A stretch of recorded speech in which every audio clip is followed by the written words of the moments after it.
जब भगवान की कथा निरंतर सुनते रहोगे तो उनके बारे में जानोगे। जब भगवान श्री राम ने मैया अहिल्या का उद्धार किया, आहा, उन मैया अहिल्या को जिनको गौतम ऋषि छोड़ गए, प्रकृति छोड़ गई, पशु पक्षी जीव जंतु सबने आश्रम छोड़ दिया और मैया अहिल्या युगों से पत्थर बनी बैठी थी। जिन अहिल्या मैया को पूरी सृष्टि ने छोड़ दिया, पूरे जगत ने साथ छोड़ दिया, उन अहिल्या को तारने के लिए जगदीश जी चल करके गए। राम जी किसी और रास्ते से भी जा सकते थे, लेकिन उसी रास्ते से गए। क्यों? दुनिया का ठोकर खाकर जो अकेला हो जाता है, ठाकुर जी उसे जाकर के अपने हृदय से लगा देते। ये गोविंद का स्वभाव है। आहा, और आपको निवेदन करें, जब भगवान श्री राम ने परसत पद पावन शोक न सावन प्रगट भई तब, भगवान के चरण रज को प्राप्त करके जब मैया अहिल्या नारी बनकर के परिवर्तित हुई, तो राम जी ने कहा, मां मुझे क्षमा कर दीजिएगा, मुझे आने में विलंब हो गया। आप युगों से पत्थर बनी बैठी हैं मां, और आपके पति ने आपको श्राप देकर ठीक नहीं किया, पत्थर होने का श्राप दे दिया। मैया कहती है, प्रभु मेरे पति ने मुझे श्राप देकर जो उपकार किया है ना, उसका वर्णन मैं वाणी से नहीं कर सकती। राम जी ने कहा, मां आपको पत्थर होने का श्राप दे दिया और आप कहते हैं कि आपके पति ने आपके ऊपर उपकार किया है, क्यों? धन्य है मैया अहिल्या। मैया अहिल्या कहती है, रघुनाथ जी अगर मेरे पति मुझे पत्थर होने का श्राप नहीं देते तो आज आप मुझे दर्शन देने के लिए यहाँ नहीं आए होते। सरकार आपकी बड़ी कृपा। मुनि श्राप जो देना अति भाल कीन्हा, परम अनुग्रह।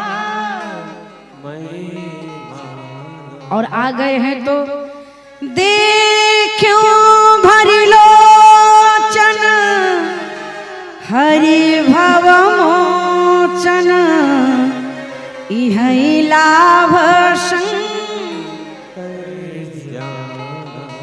मां कहती है, प्रभु आज आपको निहारने का सौभाग्य जो मुझे मिला है ना, ये मेरे पति की वजह से मिला है। वो श्राप नहीं देते सरकार तो आप मेरे पास नहीं आते। मेरे पति के क्रोध से भगवान की कृपा मिल गई, ये मेरे जीवन की सबसे बड़ी उपलब्धि है। और जब रघुनाथ जी ने अहिल्या मैया को तारा ना, तब वहां पर गोस्वामी तुलसीदास जी ने एक दोहा लिखा,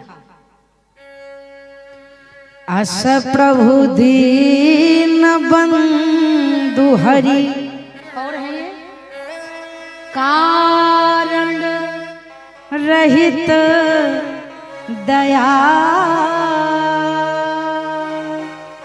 तुलसीदास सठ ते ही भजी, छाड़ी कपट जंजा। तुलसीदास जी अपने आप को सठ कहते हैं। अरे सठ मन जगत से मोह को उठा और उन करुणा निधान के चरण शरण में चल। क्यों कह रहे हैं मैया? क्योंकि हमारा जो मन है ना, ये कुकुर की पूंछ है।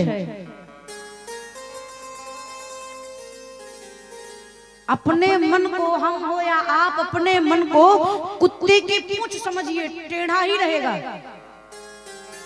सीधा होने वाला नहीं है। कितनों घी लगाइए, सोच होई का ना होई।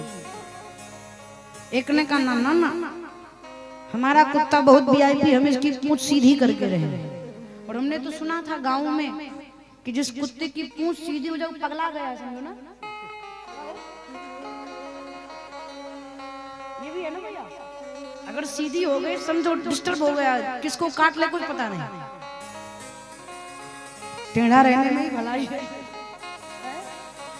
एक ने कहा ना ना, मैं तो अपने कुत्ते की पूंछ सीधी करके रहूंगा। तो उसने क्या किया भैया, लोहे की फूफी बनवाई।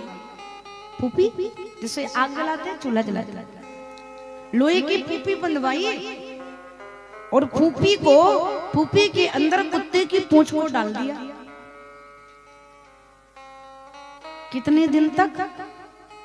भगत देवरी वालों को देखकर 7 दिन तक, 7 दिन तक, 7 दिन में तो सीधी हो जाएगी। 7 दिन तक उस लोहे की फूफी में कुत्ते की पूंछ पड़ी रही दिन रात।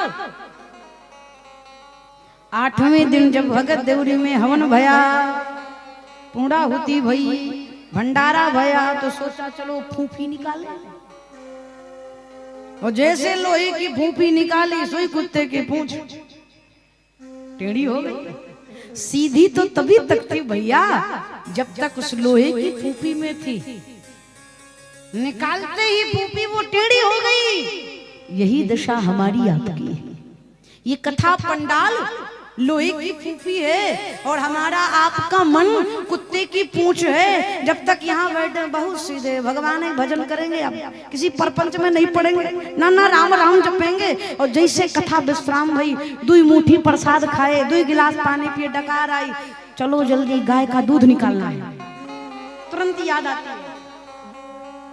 फिर मन वहीं पहुंच गया, ये टेढ़ा ही रहेगा, सीधा होने वाला नहीं है। मन से ज्यादा कठोर कुछ नहीं है। फिर इसको मोड़ा कैसे जाए? जैसे लोहार होता है ना भैया, लोहार लोहे को गर्म करने से पहले अग्नि में डालता है। जब अग्नि लोहे में प्रवेश कर जाती है तो वो लाल हो जाती है, उसमें द्रव्यता आ जाती है, वो मुलायम हो जाती है। और जब लोहा मुलायम हो जाता है तब लोहार हथौड़ा मार करके उसे टेढ़ा कर देता है। बस उसी लोहार की तरह हमको आपको भी बनना है। इस मन को भगवान की खूब कथा सुनाओ। कथा सुनते सुनते अकारण आपके नेत्र से अश्रु बहने लगे, रोम रोम पुलकित होने लगे, हृदय कंपायमान होने लगे, शरीर कांपने लगे, नेत्र से झरझर अश्रु बहने लगे, तो समझ लीजिए आपके मन में द्रव्यता आ गई है, आपका मन पिघल गया है। और उस समय विवेक का हथौड़ा मारिए और मन को जगत से उठा करके जगदीश के चरणों में समर्पित कर दीजिए। यही भागवत कथा शिक्षा देती है।